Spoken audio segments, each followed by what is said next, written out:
Tonight, could a local landfill go from private to publicly owned? I'm sure that the city will need to really make their due diligence if they even think of buying this land. The city could be bidding on an East End site, but not before you get a chance to get in on the trash talk. Ottawa police getting set to fight crime with higher tech. We work to ensure the rollout connects directly with our priorities, which are openness and learning and improving responses to mental health crisis. We give you a peek at the body-worn cameras now that the new accessory is officially in use. Plus, we take you live to the CTC, where hockey hopes to help fight cancer. Our guys really care, and I know that they'll have some deep reflection at certain points in time. A special night showing community care as the Sens take on the Bruins.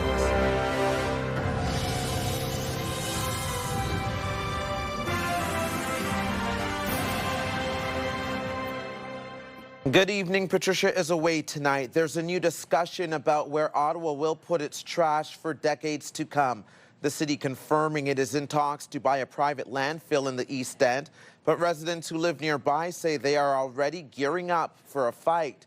The property, called the Capital Region Resource Recovery Centre, is at the intersection of Highway 417 and Boundary Road. It's owned by Taggart Miller Environmental Services. CTV's Natalie Van Roy is live with the latest on this. Natalie. Stefan, Ottawa has debated for years about extending the life of the existing dumps at Trail Road and Carp. Now tonight, something entirely new, a plan to buy an existing private landfill. This private property, known as the Capital Region Resource Recovery Centre, is already a landfill, but it could become a City of Ottawa site and expand by a lot. The community fought tooth and nails against this project from the get-go. Lucy Regenbold doesn't like the idea for its location or the cost. And there were many issues we had raised with the province, and I don't think any of them were ever even heard. So we had, first of all, the health hazards. Look at the 2026 budget. The property taxes are going to go up. And then you throw in this landfill, lots of money. And we don't have it. The city is in talks to buy the site off Boundary Road from Taggart Miller Environmental Services. Here's a look at how the property compares to Ottawa's Trail Road landfill in size. Trail Road is 200 hectares, covering nearly 500 acres. The new landfill covers 475 acres. Residents fear the site may be allowed to accept garbage from much of Ontario close to Toronto. Ottawa's mayor says the city could avoid that scenario. The question is who will own and operate that landfill. It could end up being another municipality that owns the landfill and trucks garbage into Ottawa to put in the landfill. It could end up being a private company that has clients all over the region, all over Ontario. Or it could be the City of Ottawa that ends up owning the landfill. Regenbold is skeptical. Toronto has issues, we know. They don't know where to bring their garbage. And here we are, the City of Ottawa making more money from other people's garbage. The Trail Road landfill is expected to reach capacity within a decade to 15 years. The city implemented a 3-item limit to deal with the issue, and starting next year, the city will send 60,000 tons to private landfills. It is not known what this site will cost city taxpayers. Staff estimate a new landfill could cost as much as $760 million. The Capital Region Resource Recovery Centre is the only landfill approved by the Ontario government in more than 2 decades, with an expected lifespan of 30 years. Meanwhile, the Finance and Corporate Services Committee will hold a special meeting on Friday, November 21st to consider whether to purchase the property. And the councillor for the area, Isabel Skalski, plans to hold office hours on Monday at her Metcalfe ward office to discuss the proposal with residents. Stefan. Very interesting development. CTV's Natalie Van Roy reporting live for us tonight. Thank you, Natalie. You can scan the QR code on the bottom of your screen to link to us online or visit ctvnewsottawa.ca. We have more details on the ongoing discussions over the purchase of the private landfill. Ontario's education minister is speaking directly to Ottawa parents tonight, and it's the first time he's doing so since the province appointed a supervisor to oversee the city's largest school board. It comes as the Ford government establishes new offices at the 5 school boards it has taken over, including the Ottawa Carleton District School Board. CTV's Kimberly Fowler joins us live now with the details on this one. Kimberly. Well, Stefan, Ontario's education minister says with trustees no longer working, these new support offices will serve as a resource for parents and students to express their concerns to the school board. The OCDSB has been instructed by the province to establish a student and family support office. Now, it says for parents to have a clear and effective way to get help with their child's education. The province says this initiative delivers on its plan to make school boards more accountable and focused on student success. Education Minister Paul Calandra was on Ottawa Now with Christy Cameron this afternoon, explaining how the offices will help address families' concerns and find faster solutions. And I've heard from a lot of parents who have said, look, I don't even know how to download a report card, and I don't want to always have to ask the teacher. So it's a simple question. Can I call somebody to deal with that? This office allows that to happen. It de-escalates away from the teacher when it needs to be. And just another avenue for information from parents, and they know that it's being monitored and being taken care of. Calandra adds the new offices will acknowledge receipt of a question or concerns within 2 days and provide a response within 5 business days. Ontario NDP leader Mart Stiles says she has a lot of questions about the education minister's plan. He acts impulsively, removes trustees who have, local accountability to the public, and then doesn't replace them with anything else, and then wonders why everybody out there is unhappy, why parents can't get the answers they need suddenly, and he doesn't have a plan. And I don't know what his proposal is going to do, and I don't know how much it will cost, but you can be darn sure that we'll be asking those questions. The OCDSB Support and Student Family and Support Office is expected to be up and running by January 19th. All other school boards across the province must have theirs set up by September 1st. Now, also on CFRA this afternoon, the Education Minister commented on the OCDSB supervisor appointing a new Director of Education earlier this week, replacing Pino Buffone. He says he supports the board's decision to move in another direction with new Director Stacey Kay. Steph. CTV's Kimberly Fowler reporting live for us. Thank you, Kimberly. The Ottawa Senators are at the Canadian Tire Centre tonight, and it will be one of the most emotional games of the season. It's Hockey Fights Cancer Night, with thousands of fans and players honoring those who have battled this disease. And tonight, the Sens are supporting one Ottawa family in particular. CTV's Dylan Dyson joins us live from the CTC with more. Dylan. Stefan, anytime the Ottawa Senators drop the puck, this building is filled with energy, and tonight promises to be emotionally charged for this Hockey Fights Cancer game. So many here tonight feeling the effects of that devastating disease, players included. Yep. Drake Batherson and the rest of the Ottawa Senators are wearing special hoodies for tonight's Hockey Fights Cancer game. Definitely brings back a lot of good memories, and miss them every day for sure. They're honoring the Bell family, and in particular, young Griffin Bell. Me, Thomas would go down to his driveway, play ball hockey with them. Really tight with the whole Bell family ever since I've been in Ottawa. At the age of just 1, Griffin Bell, known lovingly as Griff, was diagnosed with a form of childhood cancer called neuroblastoma. In the years that followed, Griff was embraced by the Sens as he battled the disease. Hey Griff, it's Brady Kachuk here. We're all thinking of you. Keep fighting, stay strong. Hopefully we get to see you at a Sens game here. Hi Brady, it's Griffin. I hope to see you on the outdoor rink. He went through some tough times, and we bring him in here, whether it's after a game, before a game, and just see him smile. I think that was the most amazing thing. When I say Griff, you say gang. Griff, gang, Griff. Griff passed from the disease in March 2024 at the age of 6. With Griff, especially a day like today, I think back to the relationship we had, and how much joy it brought to him, bringing him into the dressing room and hanging out with the guys and having him at the rink on the glass and stuff. As the Senators take on the Boston Bruins, it's expected to be an emotional night for everyone involved. It is going to probably hit them a little bit, which isn't necessarily a bad thing. I think it's a great, it's a reminder of, that there's more to life than hockey. They're a good group of kids. Like our guys really care, and I know that they'll have some deep reflection at certain points in time, but they're pro athletes. They'll get themselves ready to play, but certainly this is a special evening. And tonight, those golden sweaters that the Sens wore walking into tonight's game will be for sale by the Bell family in Section 106, with proceeds for that going towards the Griffin Bell Golden Endowment Fund for research into childhood cancer. And we will hear from the Bell family later in the show tonight. Stefan. All right, thank you for this, Dylan. That's our CTV's Dylan Dyson reporting live from the CTC. A beautiful initiative and a beautifully told story. Here's a live look through our Centennial Glass Sky Cam. It's 3 degrees out there currently. And now for a first check on weather, let's go to Jackie, who is also at the CTC for us. Jackie.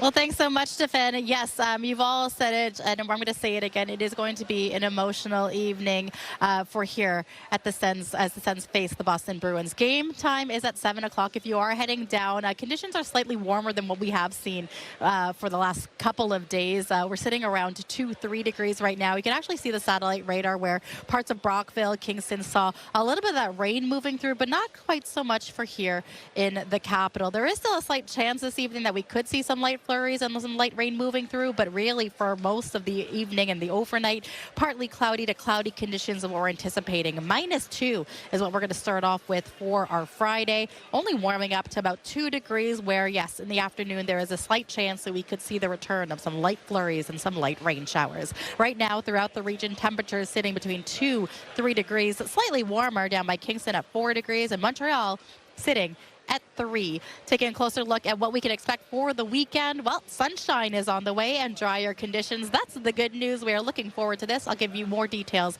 on this and much more in a little bit. And Stefan, we did mention that the Hockey Fights Cancer Initiative, such a wonderful cause, now in its 27th season. Tonight we will be hearing from the Bell family as well as Garth's parents and more on the foundation and the community here, because the Sens Community Foundation, they're hoping to raise $100,000 from tonight's events, and we are told that the Anlauer family is hoping to match these donations. Amazing. Thank you for that update, and we look forward to that, Jackie. More details tonight about the high-risk offender now living in the Rideau Vanier area. Community members say they were caught off guard and are concerned about why someone with his record and such a high risk to reoffend isn't still behind bars. Here's CTV's Katie Griffin. In the Rideau Vanier area, the release of a high-risk offender setting off alarm bells. It's terrifying. Ottawa police warning 64-year-old Christopher Watts, who has been deemed a high-risk offender since 2015, is now living in the area. I'm quite relieved that the authorities have made us aware of it. Watts was convicted of manslaughter, sexual assault, and sexual interference in the death of a 13-year-old girl at his Southern Ontario home more than 2 decades ago. He gave her drugs, which put her in a coma. He then sexually assaulted her, and she died at the scene. Watts was sentenced to 12 years in prison in 2003, and since then has been in and out of prison for multiple breaches of his release conditions, including interacting with girls under 18. Police believe Watts poses a risk to the community, particularly women, including those who are under the age of 18. They say he has a high risk of reoffending or breaching the conditions imposed on him. It does make me question as to why this person has been released. So we're making sure that we inform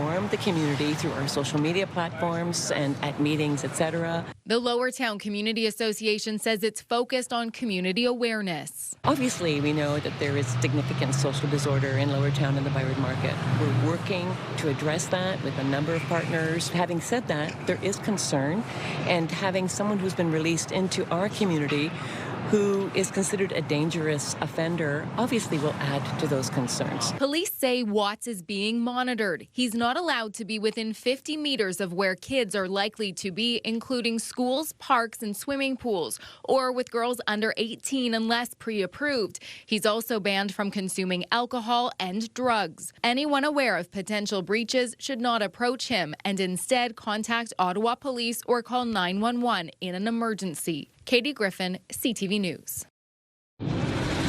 Still ahead, why kicking it old school and picking up a hard copy catalog could pay off. More on the Looney incentive at Lee Valley Tools coming up a little later. Ottawa police are asking for the public's help identifying a suspect in a downtown bank robbery. This happened on Laurier Avenue West near O'Connor Street around 11 a.m. on October 28th. Police say the suspect demanded money from an employee who gave him an undisclosed amount of cash. Police say he fled on a bicycle. No one was injured. At the time, he was wearing a green plaid coat, black pants, and a black baseball cap. 2 people are facing charges in connection with a bank investigator scam in the capital. The scam was first reported over the summer. Police say the suspects called victims, telling them their credit cards were compromised and asked them to leave them in an area to be collected. The suspects allegedly then used the cards to make large withdrawals. Victims lost a total of $250,000. A 25-year-old Ottawa resident has been arrested and charged. A 22-year-old from Gatineau is still wanted. A 21-year-old driver is facing charges after police stopped a pickup truck with only 3 wheels driving around Kingston. Multiple people called 911 last night about a pickup truck driving through the city. Police say when officers tried to stop the vehicle, the driver fled. The truck was located a short time later, and the driver was arrested. After years of calls for Ottawa police officers to wear body cameras, the technology is finally being deployed by the service with hopes the program will boost transparency and efficiency. CTV's Tyler Fleming takes a closer look at the technology in action. Ottawa police have deployed the first wave of body cameras.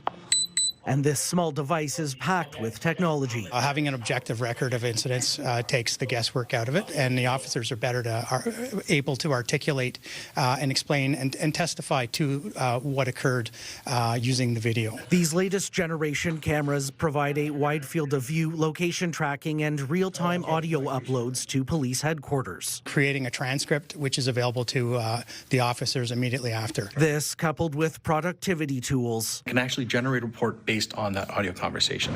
Saving time and getting police back out, serving the public faster. I can't see them being a downfall. It has to be paired. Sergeant Sean Convey is one of the crisis intervention officers now wearing a camera, a long-awaited tool and key recommendation following the 2016 death of Abdi Rahman Abdi. We've worked to ensure the rollout connects directly with our priorities, which are openness and learning and improving responses to mental health crisis. It's a small start, just 30 cameras for now, but police say it's a key step forward toward more transparency, accountability, and public trust. Body cams will give the police some evidence that they were doing their job properly. I think they're going to be useless regardless. It will make it so that we can see what's going on when they're made public. During a regular foot patrol or peaceful protest, cameras will not roll. But if a situation escalates and a taser is drawn, they automatically activate. If you watch my camera now, it's going to go from green to red. The Police Operations Centre can also live stream body cam feeds if needed. The Ottawa Police Service's 2026 draft budget includes a $36 million increase. Some of that will be used for more cameras, with the hopes of a full rollout by 2027. Our officers have been asking for it for a long time because they see the value in having that accountability. Tyler Fleming, CTV News. With speed cameras set to be turned off across the province tomorrow, Ontario is moving ahead with promised funds for alternative ways to slow down traffic. The province says it's committing $210 million to support increased road safety in school zones and other areas. That includes infrastructure like speed bumps, raised crosswalks, and large signs. The city says 50 of Ottawa's 60 speed cameras are operating in school zones, but again, they will go dark tomorrow. Ottawa Transit users already pay some of the highest transit fares across the country, and they'll continue to do so as part of a fare increase planned for next year, included in the 2026 draft budget. Ottawa is 4th on the list of most expensive monthly transit passes in Canada. In Toronto, the pass costs $156 a month. It's $141.25 in Brampton and slightly less at $141 in Mississauga. Here in the capital, the proposed cost for 2026 is $138.50.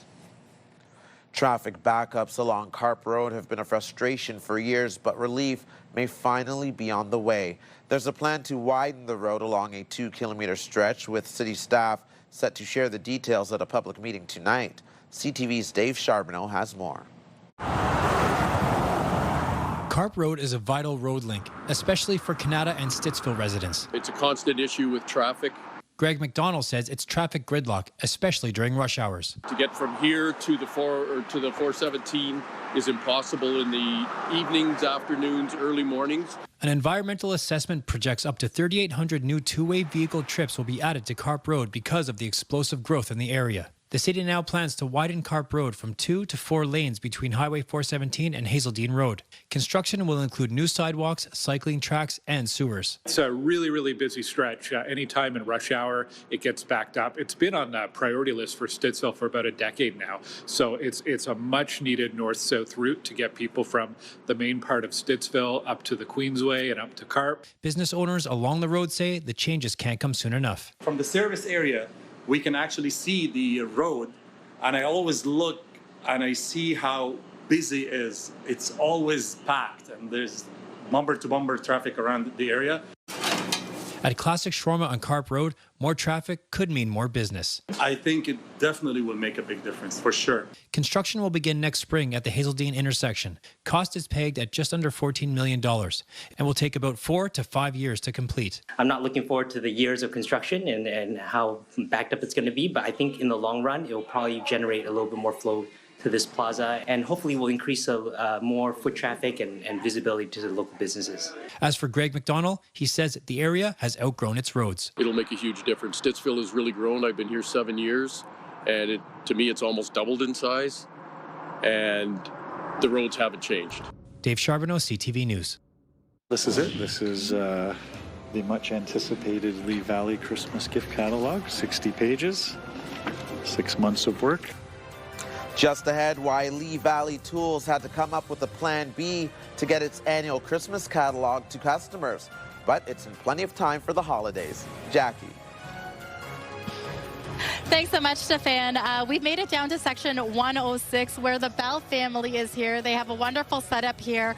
All proceeds from sweatshirts as well as hoodies. They're all going to the Griffin Bell Golden Endowment Fund. So we'll have these details and more in a little bit. But for now, here's a live look through our Centennial Glass Sky Cam showcasing Kaweki Point, where the temperature is, dare I say, a warm 3 degrees.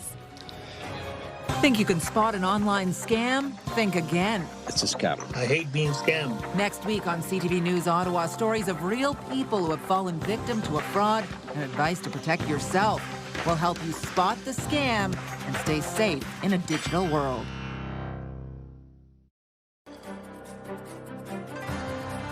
Our popular Team of the Week segment is back. If you want to be a part of our Myers Automotive Group Team of the Week, upload your video to ctvnewsottawa.ca. Getting the annual Lee Valley Christmas catalog is a holiday tradition for many, but for the second year in a row, delivery has been disrupted because of a Canada Post strike. As CTV's Peter Sperling reports, the Canadian business has come up with a plan B. Lee Valley customer Peter Waddell looks forward to the company's annual Christmas catalog. The Christmas catalog gives you a lot of ideas. But this year, he didn't get one in the mail. I have not received one yet, no, and normally I do. And I think that's due to the postal situation. The strike of the Postal Service earlier this fall came at a crucial time for Lee Valley, just as catalogs were supposed to be mailed out. We printed all the catalogs, invested in the paper, put 6 months of work into it.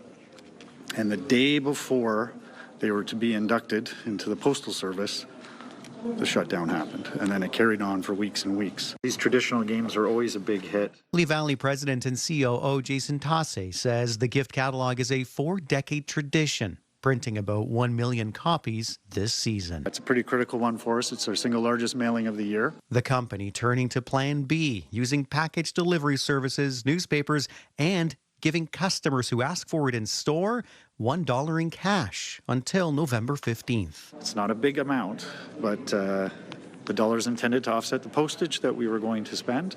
And if they choose, we will match that dollar for a food bank donation, which we set up right at the counter. How are you today? Some customers turning to the digital online version of the catalog. Well, I got it online, so I got everything I needed. Others look forward to the paper copy every year. It's just interesting to flip through it, and yeah, it's a treasure to receive.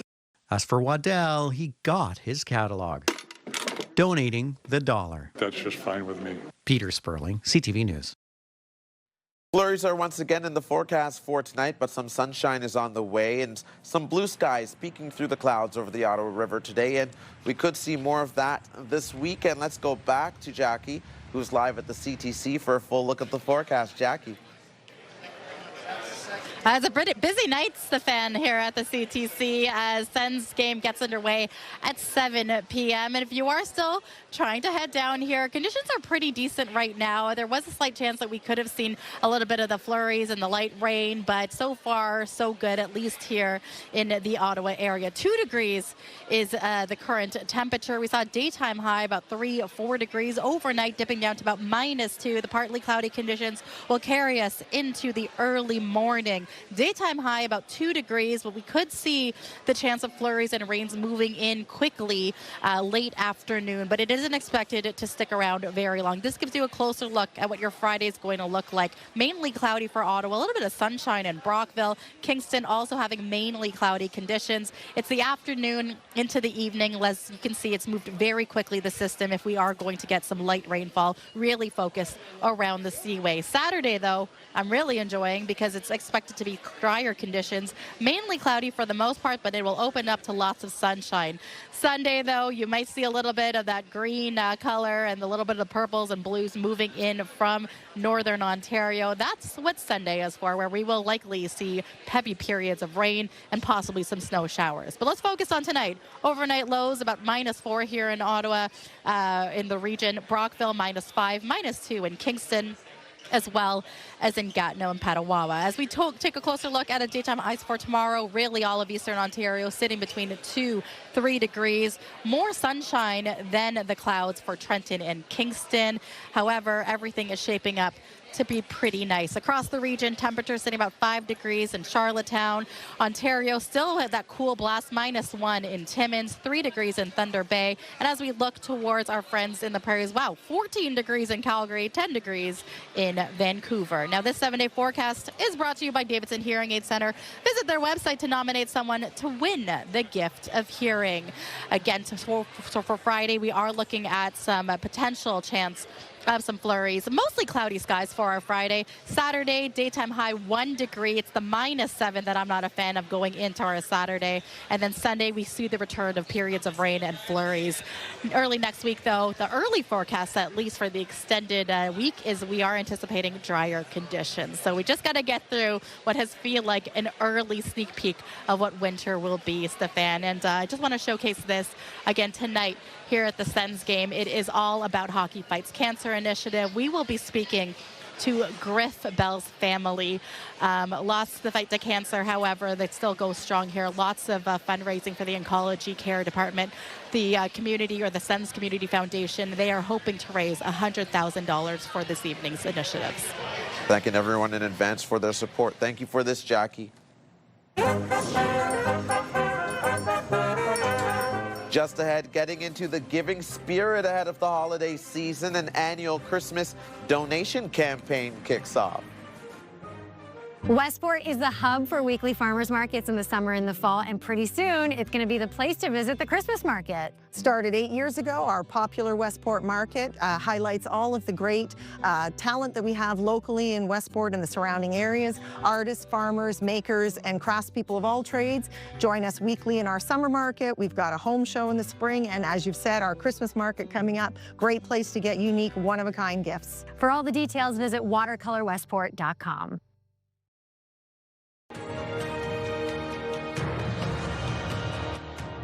Welcome back. Now to some other stories you need to know right now.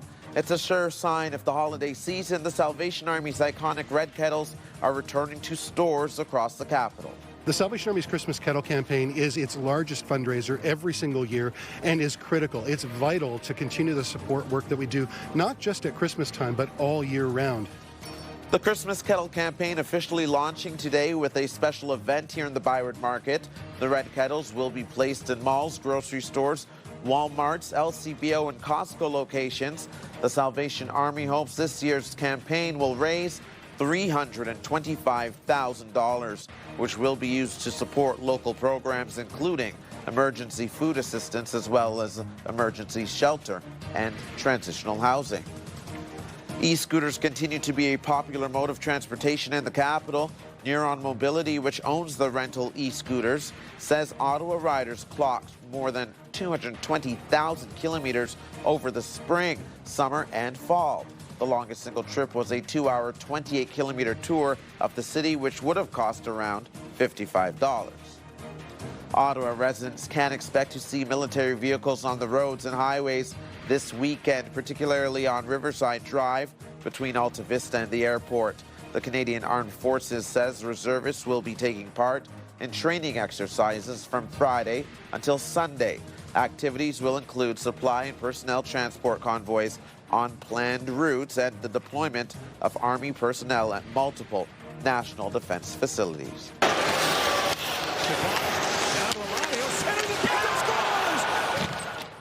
Sens center Shane Pinto will be spending at least 4 more seasons with the team in Ottawa. The Sens announcing they have signed him to a 4-year contract extension with an average salary of $7.5 million a year. Pinto says he's super happy to be staying with the Sens. Let's go back live to Jackie now, who happens to be at the Canadian Tire Centre tonight. And Jackie, it's the moment we've been waiting for, the stars of tonight's Hockey Fights Cancer honoring. That's right, Stefan. I just want to introduce here. This is Evan Bell. This is Tammy Bell. Evan's occupied right now for what is going to be a wonderful cause, and we'll touch on that for a minute. But Tammy, I just want to talk about part of the reason we're here. We fight in memory of you, and this is Griffin Bell. Can you talk about your son for the viewers here at home? Yeah, so Griff was diagnosed with cancer when he was 18 months old, and he fought until he was almost 7. And sadly, he passed last, oh my gosh, it's all a blur, last March. And so this is kind of our way to honor him and you know, keep his legacy alive by keeping conversations about cancer going and, you know. And this is part of the Hockey Fights Cancer initiative with the Sens tonight. I understand part of the Sens Community Foundation. So it's $100,000 for oncology care. You also have a fundraiser going. It's part of the Griffin Bell's endowment fund as well. Talk to me about that and what it's going towards. So when Griff was sick, I wasn't able to work because I had to be at home with him. And, you know, very much like the Sens, I wanted to support him. And so I started making these sweatshirts and I would wear them to treatment. And then it just kind of caught on, the Golden brand, and then it became a community. And so we give back to the Griffin Bell Golden Endowment Fund, which supports pediatric oncology research at CHEO, which obviously is a very special place in our heart. And it feels good. Our viewers are seeing footage of Griffin as well as your family. If you want to describe Griff just in a couple of sentences for people who didn't get a chance to meet him in person, how would you describe him? What kind of energy did he have? I told myself I wasn't going to cry today. Sorry. He was just a fighter. He never let himself, be down by what he was going through. And, this hockey arena was a special place for him because it was our family outings, and, he was treated so well while we were here. And, this is where he got to shine, and you as a family continue to shine here as well, carrying his legacy forward. I just want to bring up why there's so many people lined up here right now. We talked about the Golden Endowment Fund that is Griffin Bell's. Just talk about these sweatshirts right now. I love the little aesthetic that's like Go Sens Go on the hoodie, but also it says Golden. What does that represent? So the Golden represents childhood cancer ribbon, which is gold. So it's sort of my ode to childhood cancer without putting the ribbon on a sweater. And then Golden just became a community. Like, these kids, they're gold. And he is our golden boy. And it's, this is another family here that I love so dearly. And really extended to even the players who were prepping them ahead of this during their walk-in as well? I can't even put that into words. It just, so many kids, wear these to treatment, and so many families wear them to treatment because it's like putting on a Sens jersey. It's, I'm supporting my team. And I just hope that when people see that, they just, feel the love from these guys because they're amazing. Thank you so much, Tammy, for taking the time. I will let you get back here. If you are heading down to the game or you want to learn more, we are in section 106. We'll be here all evening long, but you could also visit the Griffin Bell Golden Endowment Fund for more details as well. Stefan, I'm going to take it back to you. Now, Jackie, you should have warned me I needed tissues for that interview. Thank you. Our job is all about making sure that people get across the line, get everything they need to get built on time and on budget. Just ahead, Prime Minister Mark Carney unveils the second batch of major projects his government wants to fast-track. Stay with us. This is your United Way Minute. Second Stage Housing Program is a transitional housing program at Lanark County Interval House that aims to support women for up to 18 months after leaving an abusive situation. From day one, felt accepted, felt heard and validated within my concerns, within my family situation and the abuse that I was enduring. My son and I entered the program with 2 suitcases, one for him, one for me. Having access to safety, security, and affordable housing really made a huge difference for me. The United Way allows the Second Stage Housing Program to be present in Lanark County. This allows women and children to get a stepping stone to their future, and without the United Way, we wouldn't have that for them. The mental focus that I put towards healing myself in this program was huge. I'm mentally stronger moving forward for sure.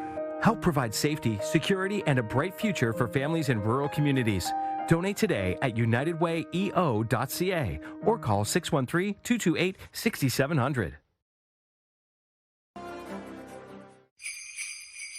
The Bell Media building is lit up for the holiday season thanks to our friends at Christmas Decor from Nutrilon. As the federal government looks to bolster Canada's economy amid the trade war with the U.S., Prime Minister Mark Carney is unveiling the next swath of major projects for fast-tracking, and they include mining in Ontario. CTV's Mike LeCouture has the details. They are part of nation-building strategies to transform our economies. The Prime Minister says the transformation is necessary because it's estimated U.S. tariffs and the accompanying uncertainty will cost the Canadian government $50 billion. It's why one of the projects supported by the federal government is a BC liquefied natural gas facility. Silicim's will become Canada's second largest LNG facility with a capacity to export 12 million tons of LNG every year to new markets. In addition to that facility, the second round of projects includes a hydroelectric development project in Iqaluit, the Sisson Mine project in New Brunswick, the Crawford Nickel Mine project in northern Ontario, the North Coast Transmission Line in northwestern BC, and the Nouveau Monde Graphite Mine north of Montreal. All of them at various stages of development. And the head of the Major Projects Office says her role will be to speed up the process. Our job is all about making sure that people get across the line, get everything they need to get built on time and on budget. Conservative leader Pierre Poilievre says the new federal office is part of the problem. He's created yet another bureaucracy, a new bureaucratic hurdle for miners and oil and gas enterprises and other resource companies to jump through in order to get anything approved. While the goal is to make Canada less reliant on trade with the U.S., some researchers say governments need to look beyond the current trade issues. We need to think about what's going to happen with that land after mining's finished. What post-mining land uses could be secured there. In addition to the 6 projects, the federal office will implement a strategy to improve infrastructure in an area between BC and Yukon, also known as the Northwest Critical Conservation Corridor. Mike LeCouture, CTV News, Ottawa. Coming up, why stocks tumbled to some of the lowest levels since the tariff chaos in the spring. We'll have that story from the BNN Bloomberg newsroom.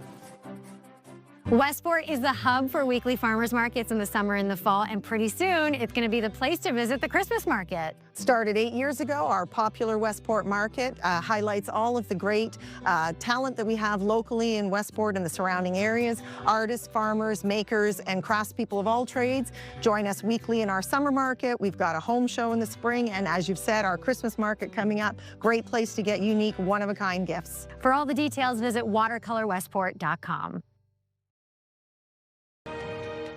iHeartRadio Weekenders is powered by Barhaven Ford, Ottawa's newest and largest Ford store, and Eastern Ontario's Ford EV leader. It's time now to check in with our iHeartRadio Weekender, Tanea Taylor. Tanea. Kicking it off today with the Crave Food and Wine Festival. This is happening at the Rogers Centre tomorrow. iHeartRadio Weekenders is powered by Barhaven Ford, Ottawa's newest and largest Ford store, and Eastern Ontario's Ford EV leader. It's time now to check in with our iHeartRadio Weekender, Tanea Taylor. Tanea. Kicking it off today with the Crave Food and Wine Festival. This is happening at the Rogers Centre tomorrow and Saturday, and features your chance to try food and wine from local vendors and chefs. This is a 19+ event, and it looks like it's going to be a lot of fun. Next up today, music lovers Nate Smith will be in town Saturday night at the new Hard Rock Hotel and Casino. Nate is a country/rock artist that's been quickly gaining a lot of people following him online. Definitely going to be a great show to check out. And last on today's list is the Ottawa Outdoor Film Festival. This is from 6 to 9 p.m. on Saturday at Bytown Cinema and features Canadian short films about adventure, conservation, and diversity. It's a great one for a date night or even to check out on your own. As usual, lots more happening around the capital this weekend. For the full list and all the details, check ctvottawa.ca/weekenders. For the iHeartRadio Weekenders, I'm Tanea Taylor. Have a great one. iHeartRadio Weekenders is powered by Barhaven Ford, Ottawa's newest and largest Ford store, and Eastern Ontario's Ford EV leader. Nervous investors sent the market sinking today. It was one of the worst days since April when all the American tariffs were announced. BNN Bloomberg's Marilla Fernandez has more. North American markets are deep in the red today as investors sell off big tech. Investors want to take less risk now that the U.S. government is restarting. There are concerns about all the economic data that has been delayed, like the labor reports, which could show a weakening U.S. economy. That has investors pivoting to steadier stocks. Here are the closing numbers for the day. The Canadian dollar is down to 71.28. West Texas Intermediate crude is up to 58.64. Western Canadian Select down almost $2.50 to 46.77. And the TSX sank 573 points, ending the day at 30,253. Those are your business headlines. I'm Marilla Fernandez. Coming up, we head to Canada for a Christmas tree lighting. And Jackie has another check on the forecast. Ooh, look at those signs, Jackie. Look at those signs, Stefan. Yeah, tonight is Hockey Fights Cancer here at the CTC. The Sens taking on the Bruins at 7 o'clock, but you'll see a lot of these signs and a lot of initiatives happening all throughout the evening. The Sens Community Foundation, they hope to raise $100,000 for oncology care in the Ottawa-Gatineau region. Now, here's a live look through our Centennial Glass Sky Cam. Temperature sitting about 2-3 degrees this evening. It's a cool night here in Ottawa, but the thing is, rain will be on the way in the next couple of days. Get the latest live local breaking news. Sign up now for our morning and evening CTV News Ottawa newsletter. The best local content from CTV News, Your Morning Ottawa, and News Talk 580 CFRA. Get it all in one place. Sign up now at ctvnewsottawa.ca. The CTV News Ottawa newsletter is brought to you in part by CAA Business.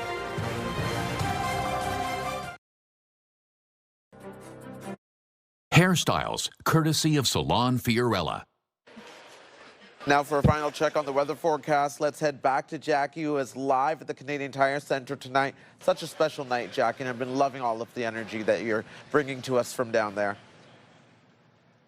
Appreciate it, Stefan, and I just want to say I'm so grateful for everyone who's come and shared their story.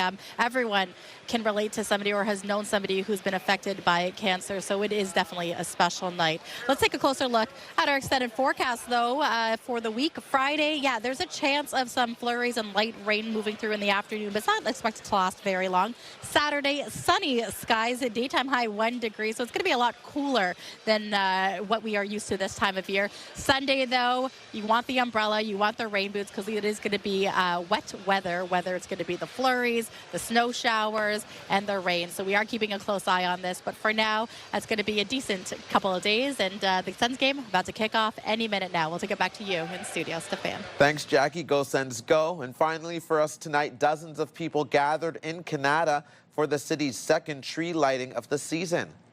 4, 3, 2, 1.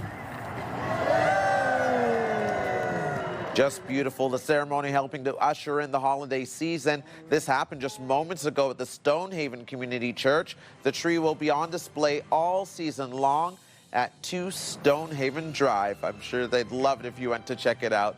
Thank you so much for watching, everyone. I'll be back with more news at 11:30. Stay safe.